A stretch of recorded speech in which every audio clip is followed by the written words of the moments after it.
Namaste, Suswagatam, and welcome to our Sunday edition of Gyan Ganga Words of Wisdom on our Virat Hindustan Sangam social media channels. We are today at episode number 216, and our topic for today is Has Indian foreign policy in West Asia failed? And Dr. Subramanian Swamy, in the next 30 to 45 minutes, will be discussing this topic with our panel of Dr. Arvind Chaturvedi and Ramesh Swamy. We welcome you all to our show. And as you know, we are not only on YouTube and Facebook, but we are on various other channels and podcasts, and you can always go to YouTube of Virat Hindustan Sangam and listen to today's program and all the past 250 episodes of Gyan Ganga Words of Wisdom. With these words, it's over to Dr. Swamy to initiate this discussion. Has Indian foreign policy in West Asia failed? Over to Dr. Swamy and Dhanyavad. Thank you, Jagdish. We have earlier discussed specifically the question that arose with Hamas illegally entering Israel and committing horrible excesses on men and women and children. Today, I'm talking of the broader picture. Why is that India is not being, shown as amounting to anything in this whole matter that is there? Neither the Arabs are looking to India, nor the Israelis, who have the Americans on their side, require India. So the question arises: why has the our policy failed? I'd like to tell you that we have a long history of our relationship in West Asia, and that was started by when Jawaharlal Nehru was there. And Jawaharlal Nehru wanted the support of the Muslim countries, because he was also within India. He was very keen for Muslims to support the Congress party in elections and so on. So that's how it started. And then when Mrs. Gandhi's time, it went a little further. And Egypt, which was that time Nasser, who was very left-wing and anti-West, and Saddam Hussein, and people like that in the Arab nations, that Turkey now. So all these have been anti-West, anti-West in particular, anti-American and anti-Israel.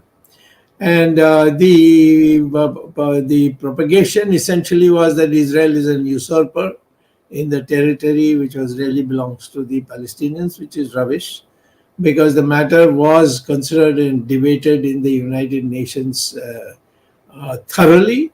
And a vote was taken, and the vote was that the Jews should be restored the territory which they had been earlier evicted by the Arabs.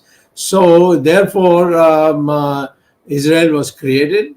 But after creation, 48, immediately there was a war which the Israelis, because of their guts and they having come through very hard life, were very, people who were ready to fight and pay with their lives. And even young people joined in the fight, and they won that 1948 conflict. And then in I think in the 60s, and then also in the 70s, where there have been major attacks. At that time, the Egyptians led the battle, and later on they lost in a very big way to the Israelis, and the whole of Sinai, which is a huge area where now the Hamas people are occupying a small part of it. That was taken, and then there was an agreement, and that agreement, when Menachem Begin was the Prime Minister of Israel, and the agreement was that they would return that entire huge area of Egypt back to them, and they did. And the Egyptians since then have had a, a cultured, reasonable diplomatic relations with Israel. But the Palestinians were provoked, and a group then emerged, which is called Hamas. And Hamas that is not there.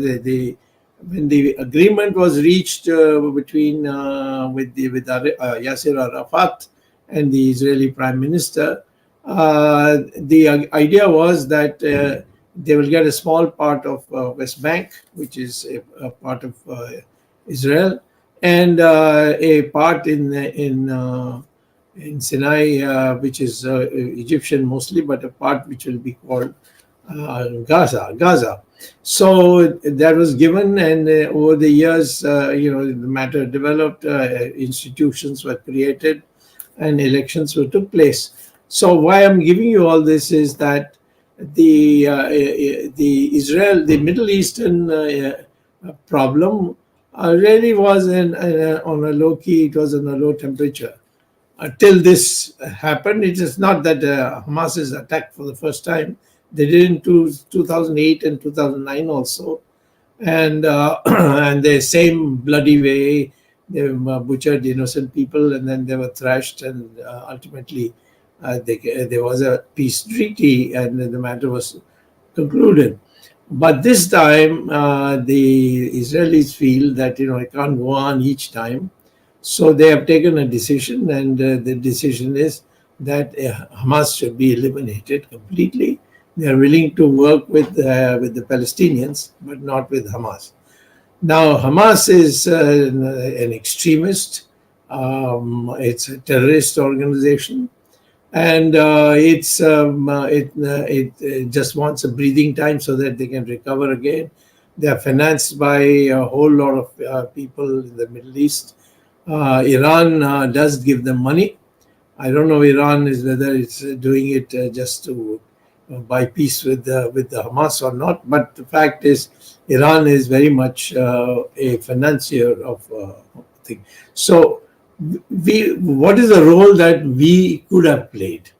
If after all this Nasser and Saddam Hussein, all these people we cultivated, the Russians or the Soviet Union also helped us in these areas.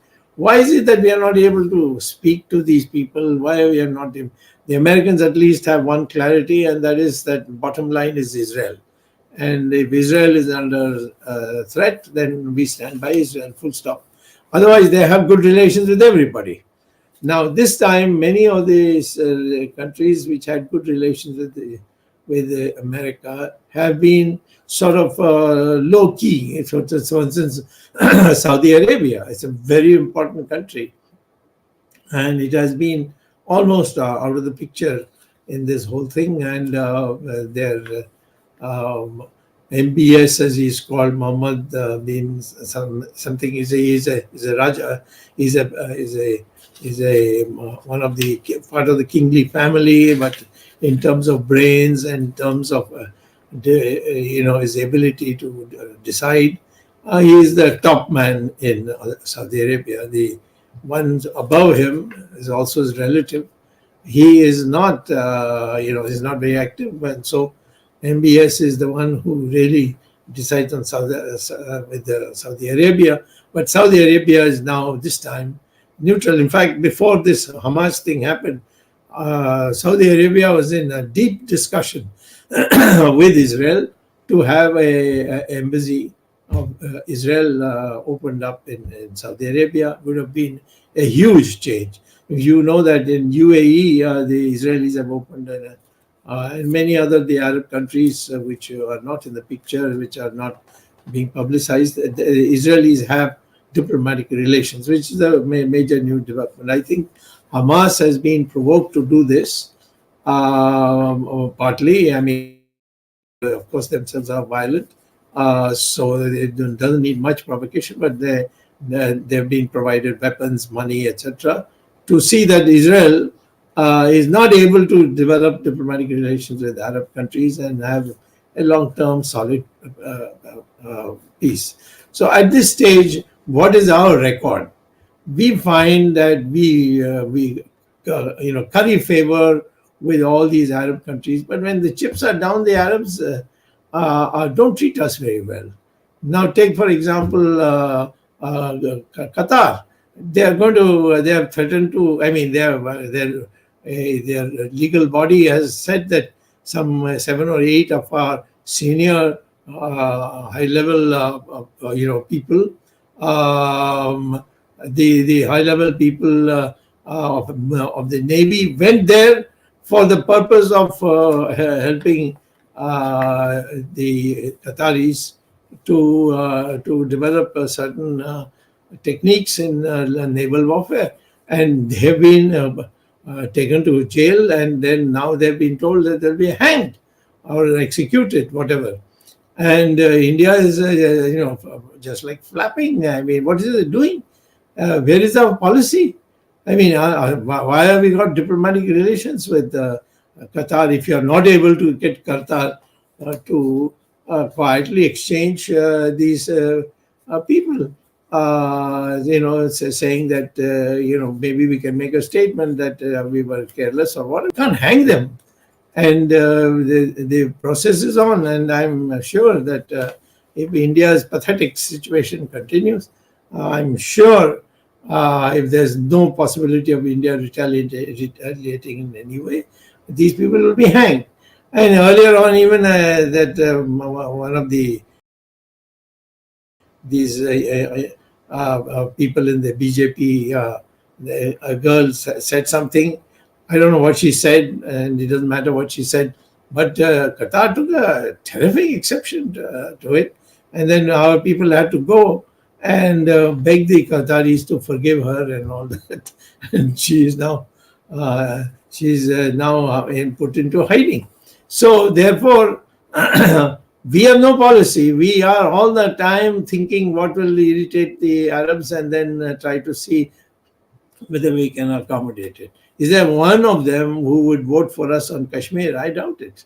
So consequently, our failure policy has failed. And this has to be admitted. I mean, Mr. Modi can't go on pretending that everything, China policy has failed, Russian policy has failed, Ukraine policy has failed. I don't think there's any country, even, of course, the Nepalis are gone with the Chinese. The Bhutanese are gone with the Chinese now. Bangladeshis have gone with the Chinese. Burma or Myanmar has gone with the Chinese. The Sri Lankans are still bravely holding on to our friendship, but ultimately, for their own economic development, the Chinese are offering them all kinds of things. It's going to be very difficult for them to stand out. And Maldives, which was always very strongly with us, Maldives has just had a new election, and the new government has said we have got nothing to do with India, and those soldiers who have been posted in India by India at their request, they must go back immediately, and they've all been told to get out and go back. So, I mean, here we are here in a situation where all these concrete facts are there. So, of a failure in our policy. What is it that we can say that this country is strongly for us? This country will speak up for us. There's not a single. All that happens is Doval goes there, but Doval himself on Qatar, I don't know whether he has some other considerations also there. Some people talk about his son running a company and so on and so forth. So and there are in Twitter all kinds of reports of it, and I think the Prime Minister should probably call him and ask him whether he and his have something common, some problem. Qatar, he being Doval, for instance, went by a private jet provided by Qatar to go and catch somebody in some one of these islands where they had escaped, some Indian bank or something they had escaped. So Mehul Chokshi, I think Mehul Chokshi. yes. What? Chokshi. The guy was That's right. Chokshi. That's right. Correct. And so we don't have a East Asia policy, West Asia policy. We have we are supplicants with all of them. And on the other hand, when it comes to Israel, we put say this condition, that condition. In the beginning, Prime Minister phoned up Israel to say that we are in full support. Now, after that, he said, no. How can the Israelis have ceasefire in the home of the Hamas people? After all, they are people who have had a war with several wars with Israel, but in the end, the same thing happened. They recouped and then they came back. Now, this is the time you can't have it more. And what the brutality, my God, you have to see the. I'm sure Jagdish, who is part of the Indo-US relations and friendship companies, friendship body, he can probably get a copy and show it to all of us on next Gyan Ganga if necessary. But they all show something horrible was done. I mean, it is animal is a wrong word to use because it's an insult to the animals. So we want to know that how can Israel be asked to have a ceasefire when Hamas is still around? And so if the Palestinians want their land back, the only way to do it is they must cooperate with Israel and send it. And that should be like our policy. We say we are with Israel, make it clear like the Americans. Americans say when the vote takes place, they say, no, we are with Israel. We won't be in the middle, we are abstaining and so on. A big country of 1.4 million people is abstaining. It's shocking. But we should have taken a stand that we would like to see this matter resolved. But at the moment, taking into account what the Hamas did, we are not going to agree to this resolution brought by the enemies of Israel. But we didn't do that. So it means we don't have a policy. Everything is ad hoc. And there's no accountability. They don't come and tell any of us. They won't hold a meeting. They won't call us to a conference. They won't tell us that this is our policy. It's all, hide and seek. So I would say that if you look at the whole thing, across the board, we are today really like fish out of water. I mean, just flapping away. Whether it is BRICS, again, the Chinese don't like you anymore, and they've told you go to hell, and they're going to have 16 more people in BRICS, which is only 5. And then Quad, where are you in Quad? In the beginning, the Americans were very enthusiastic, and now the Americans have come to the conclusion that we can't make up their mind, so they are holding their programs without inviting India. So if somebody was to say, all right, all this criticism is fine, what is the policy that you are suggesting? I would say the policy we should suggest is that those who stand by us on our principal issues, whether it's Kashmir, whether it is Islamic attacks on us by those who are from other nations, we will be with Israel. Bottom line is Israel, that we should have the same line as the Americans have on Israel. We are with Israel, and as far as this is concerned, it's ridiculous to talk about children and doctors being left and gone away to Egypt much earlier. I think the casualties would have been much less. But at this moment, if you want a policy, you start by first saying that what was done to Israel is such that we, as a friend of Israel, which we claim to be friends of Israel, which have long-term association with Israel, the Jews have been living in India when they were persecuted by other nations, and we looked after them, and they played a major role. In fact, the Bangladesh war, the General Jacob was one who gave us on a platter, so to speak, with his forces. He went and occupied Dhaka, and that led to the end of Pakistan. So, I mean, we have this background. In this background, I say that we should have a firm policy. We'd like to be friends with Iran because Iran is a Shia country, and Shias in India are very friendly to our people. We have problems with some Sunnis, but we don't have any problem with Shias. So therefore, that it's also a country which is very close to us. But if Iran is involved, well, as a friend, we should tell Iran, on this we can't be with you. And similarly, we should have friendship with other Arab countries who are willing to work with you. We have some 8 million workers in all these places, and they are doing most of the economic development of these countries, and we are not getting any credit for it. In fact, our people have to work very hard to even get the salary that they are getting. So I think this policy can be done, and the primary thing should be Indian interests. And Indian interests includes the acceptance of Kashmir. Indian interests includes our protection of our people in these countries where they are working for those governments. And at the same time, we would be in a position to assist countries which are attacked by hostile forces, and for that we will have a conversation.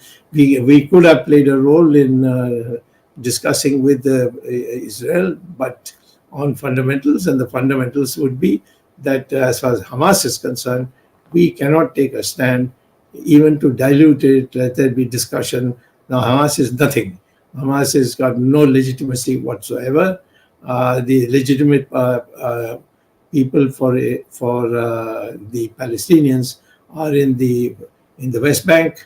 They have a recognized body which was soon has to be converted into a nation, a recognition for a nation.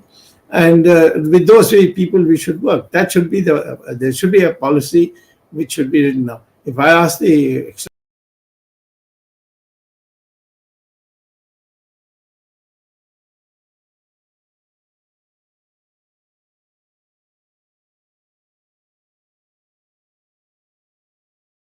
Affairs Ministry, please tell us what is your policy. It's all goody stuff. So no more of that. And I think this whole episode of the Hamas has now woken us up, woken the whole world up, in my opinion. And it's time now to have a clear-cut stand as far as Israel is concerned, that Israel was a country, was created by the United Nations, and no power can make Israel leave the area. That area belongs to Israel and the Israeli people, and therefore we will stand by Israel, if necessary, even send troops from India to help Israel defend against foreign forces. Over to you, Jagdish. Dr. Swamy. Quick, okay. Yes. Go ahead. No, go Ramesh, go ahead, please. No, so Dr. Swamy, I completely go by what statements you've made, but there are some things that I wanted to mention. In the promo, we said that in the promo, Jaishankar claimed the External Affairs Minister that they were shell-shocked as to Qatar's decision, which is again surprising that coming from a Minister of External Affairs. I mean, why did they even come to this in the first place, Dr. Swamy? It is ridiculous. And he's saying that the Hamas-Israel conflict is way too complex. Complex for who? For you to understand a basic thing that what you mentioned, Dr. Swamy, that Hamas is a terrorist organization. Why is Israel-Hamas conflict a very complex situation? I don't get that. How can you be so? I mean, you can say Israel-Palestinian situation might be complex, but how can you say Israel-Hamas is complex? It is a very clear, cut and dry, black and white situation where Hamas killed 1,000+ innocent citizens, children, women, beheading babies, and you say it is a complex issue. There is misplaced priorities, Dr. Swamy. I absolutely have no clue. As you have mentioned many times before, all these decisions are being made by some bunch of morons sitting in PMO. and declaring every policy, be it finance, be it economy, be it the economy of the country, be it foreign affairs, external affairs. You can't keep doing these kind of delivery, and you keep constantly calling him waiter, because that's what he's doing. He's just delivering stuff. Somebody else has ordered, you're delivering something. So obviously the title waiter kind of suits him. Coming back to Qatar, Dr. Swami, one thing, why is India not putting their foot down? Is it because America has a base there, and is that pushing back India, saying, oh, we can't say anything for want of angering America? Why is India being such a coward to take on Qatar, Dr. Swami? I don't think it's got anything, just a quick answer, it's got anything to do with America. It has got to do with certain personal interests of important people in our government, and that should be exposed in the future. Okay. Jagdish. No, Dr. Swamy, I totally agree and support you on this issue of India standing with Israel. It's not something which you have been saying today. You have been saying virtually for the last 40 years, when it was not fashionable for people to say. But many people, especially the government, in its whatever jugglery they want to do, which was done earlier by the Congress and the BJP, then also opposed it. What jugglery they are doing is just like the bat in Panchatantra. They are talking, they are sending aid to these terrorist organization for that area, wanting to not show that they are friendly with Israel, which they are not openly criticizing Hamas. They are just talking about terrorists, but they are not naming and criticizing Hamas. And the fact is, the Hamas in the Gaza Strip is hiding behind civilians and using the hospital areas also to hide and to be. And when an attack takes place, they are saying that no, children and others are involved or they are victims. But they forget that what happened on that fateful Saturday when people were attacked by the Hamas, and brutality. In fact, to our viewers, I must tell you, we are not able to even play those videos or circulate those videos because the Hamas has done such act of cruelty, with even pregnant women being, their stomachs been slit. And as Dr. Swamy has said in his tweet, India, by these Islamic invaders, India also faced similar situation in the last 800 years till the Peshwas defeated some of these invaders, Islamic invaders. And that time the British came and we were fighting the British. But we fought it, and it is not new because the same torture Hindus have undergone in India. And in fact, it is a time, because if we don't stand with Israel at this crucial hour, a day will come when we will again be victims of such barbaric forces. These barbaric forces have to be taught a lesson. And I agree with Dr. Swamy that Israel, we must stand with Israel, and this is the time to finish Hamas. Because if they don't finish Hamas, then Hamas will try to completely finish Israel. So, but the Prime Minister must act, must show his solidarity.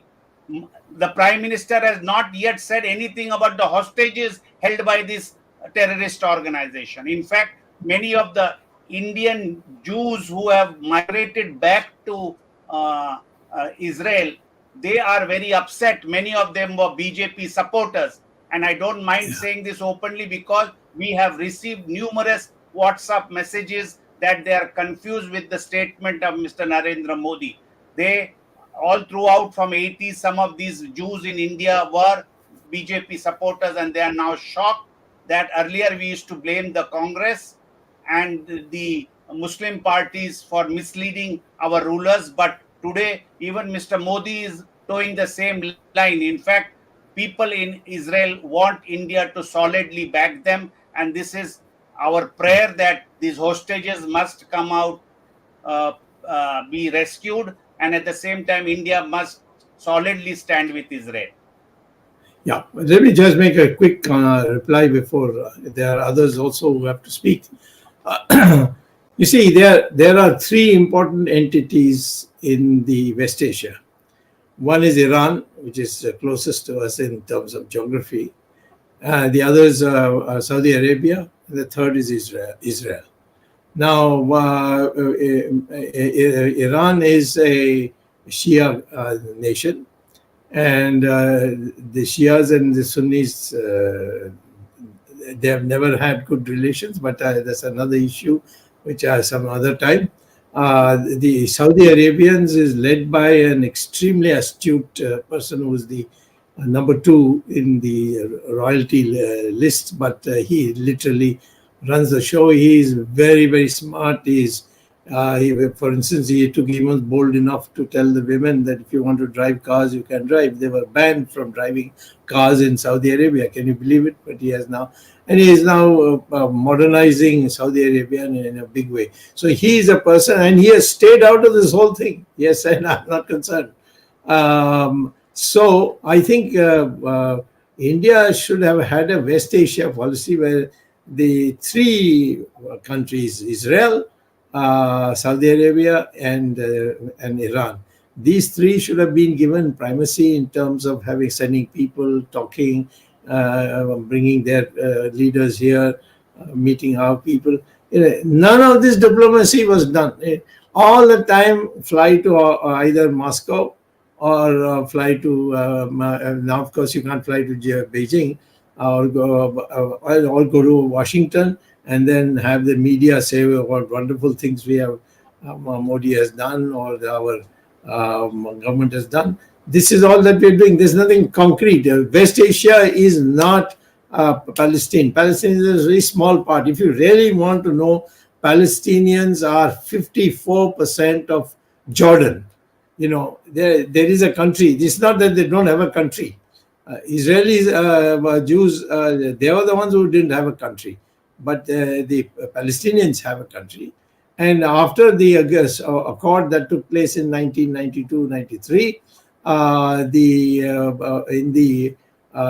the civilized parts of the Palestinians are working very normally. It's when Hamas came into the picture, it was basically to disrupt the whole thing.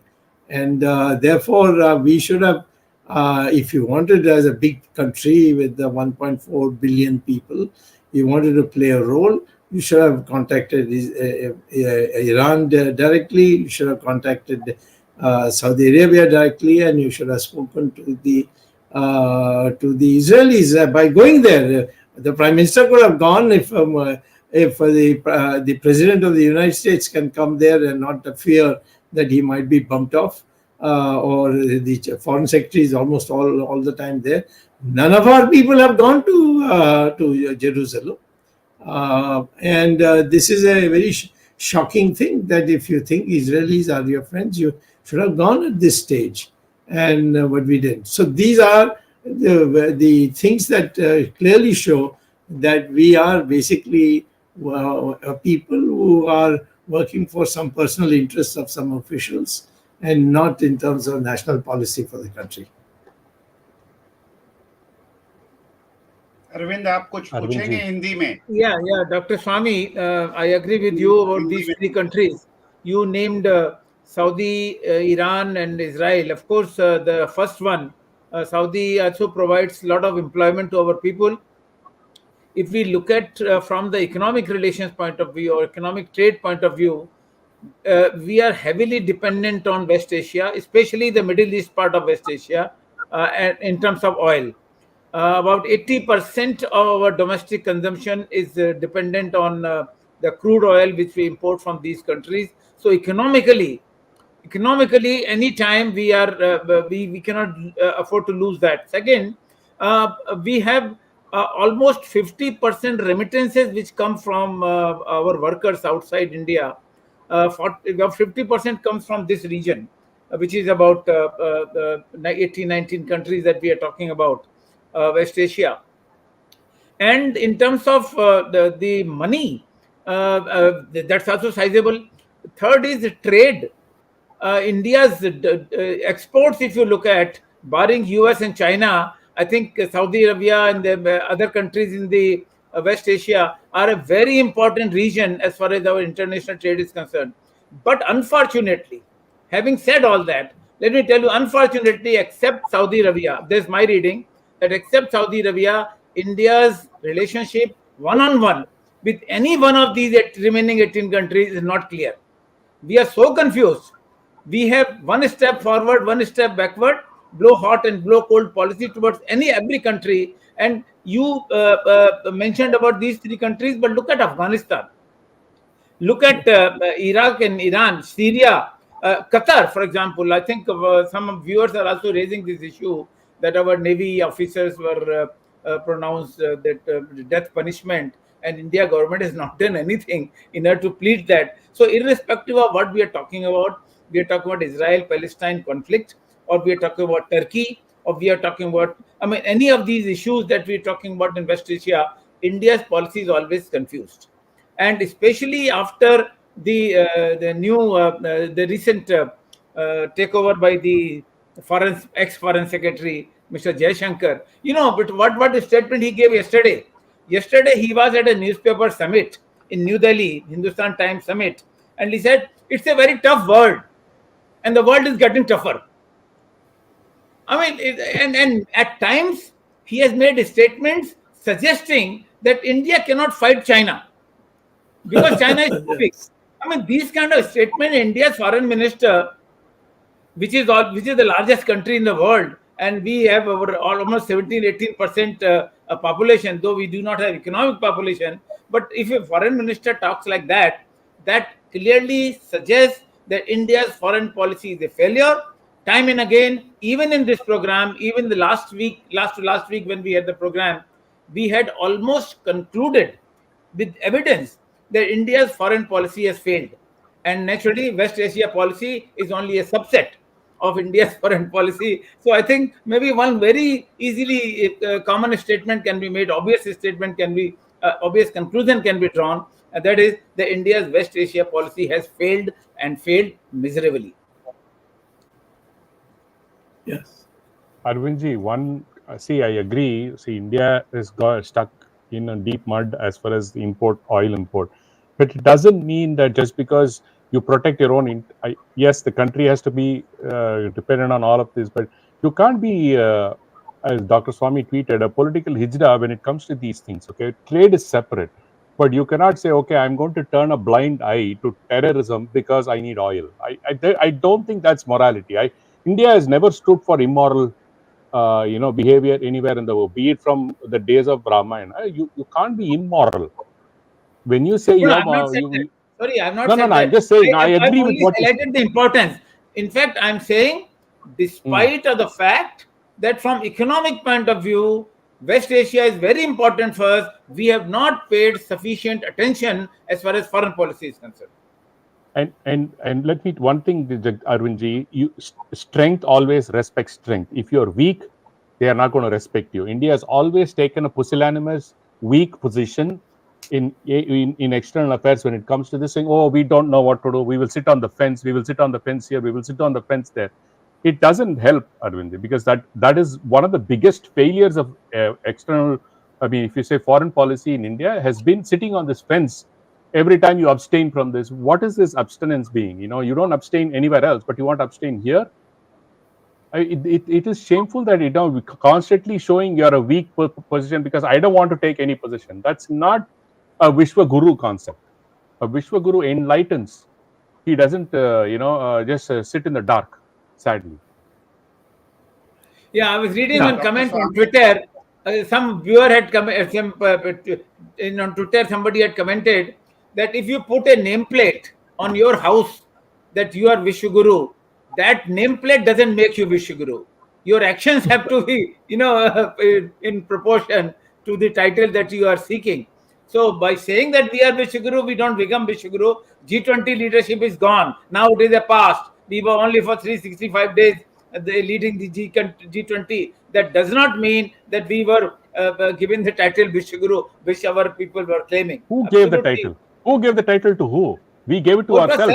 One man gives it himself. Self-giving. Like Nehru gave Bharat Ratna to himself. Anyway, Anyway, Vishwaguru cannot be applied to an individual. It's applied to a country. Country, Just of for course. your. Now, let me say alarming. one thing. Good. Let me say that. Israel is a country which has never harmed you.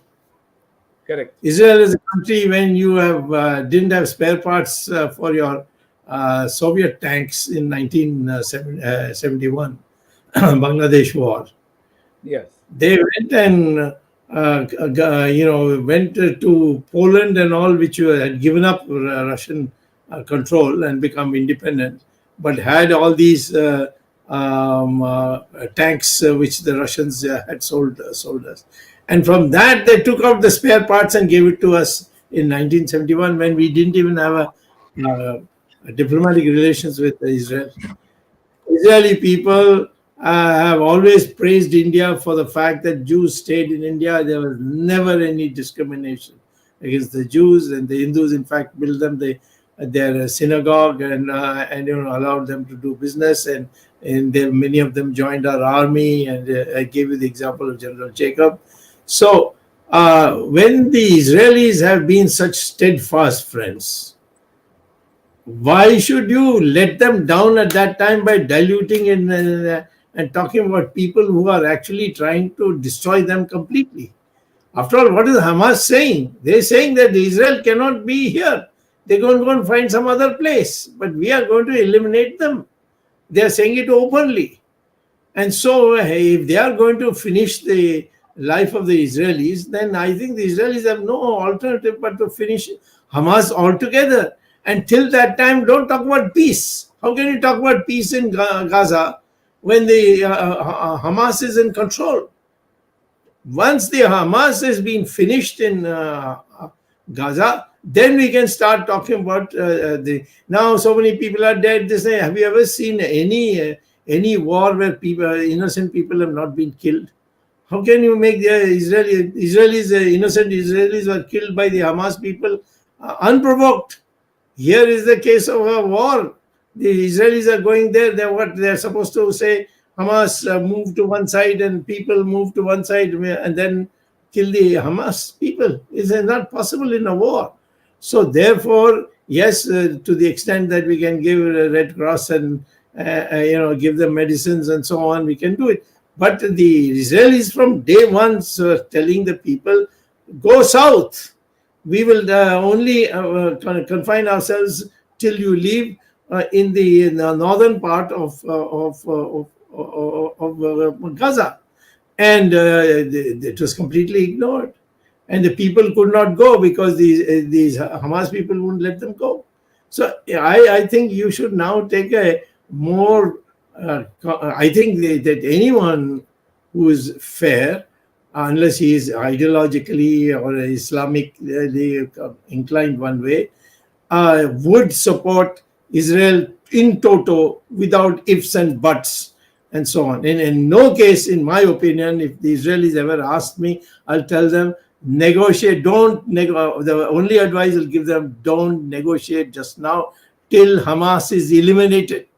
Because in 2008, the Israelis listened to people and they entered into negotiations. Hamas then has used this period to again grow into a big force and attack them again. So there will be no respite for the Israelis. So the Israelis this time should not stop the war till Hamas is eliminated completely.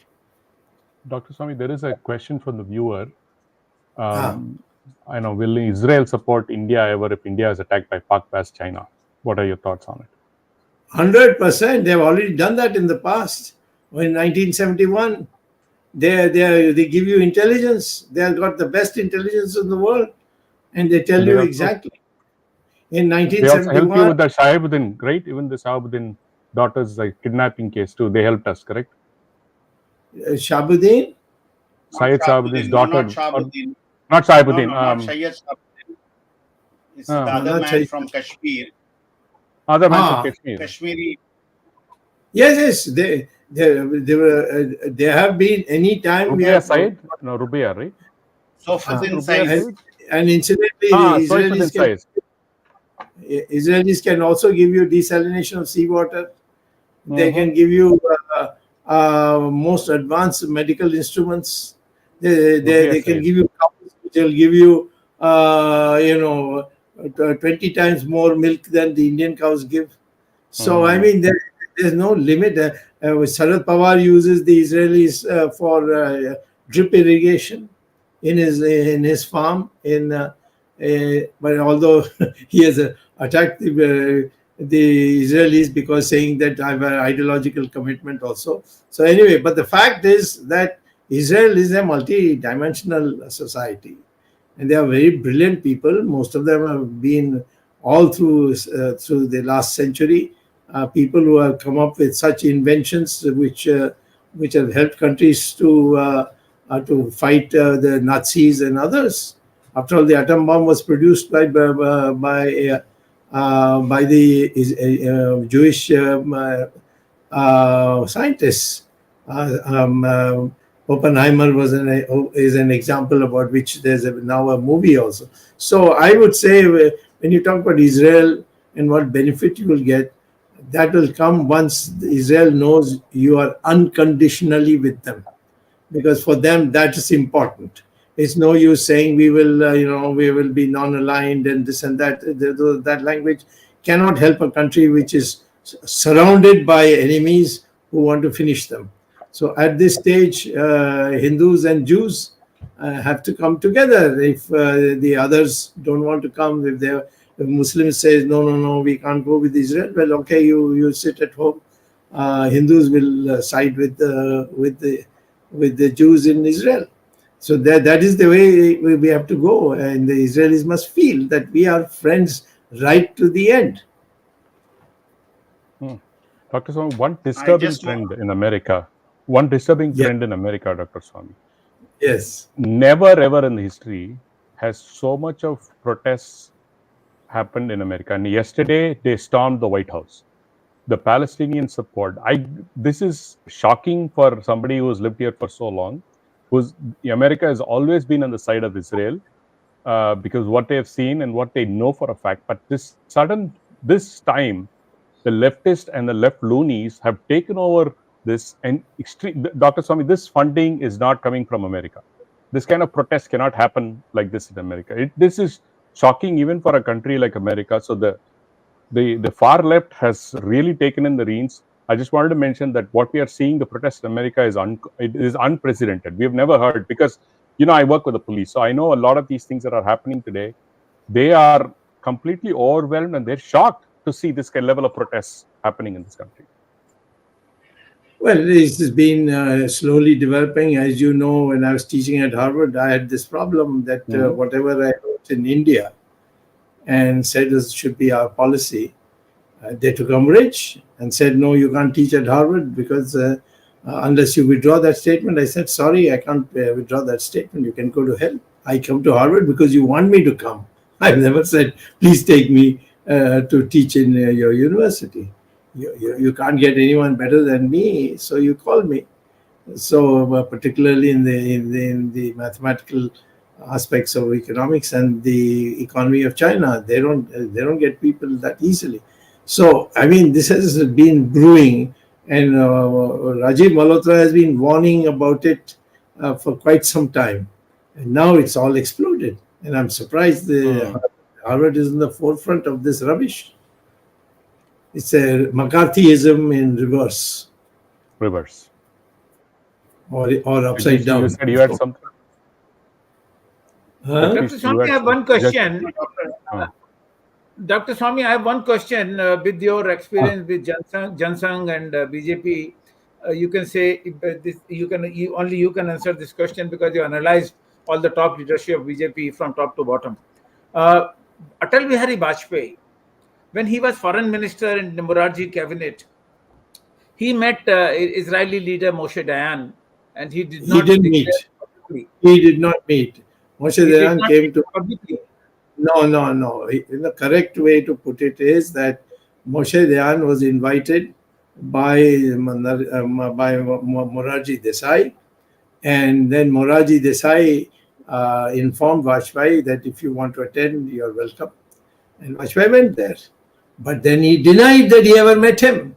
You remember, Yeah, Yes, yes. in the And when he was Parliament, asked this question, he said there is public interest. He had written this information.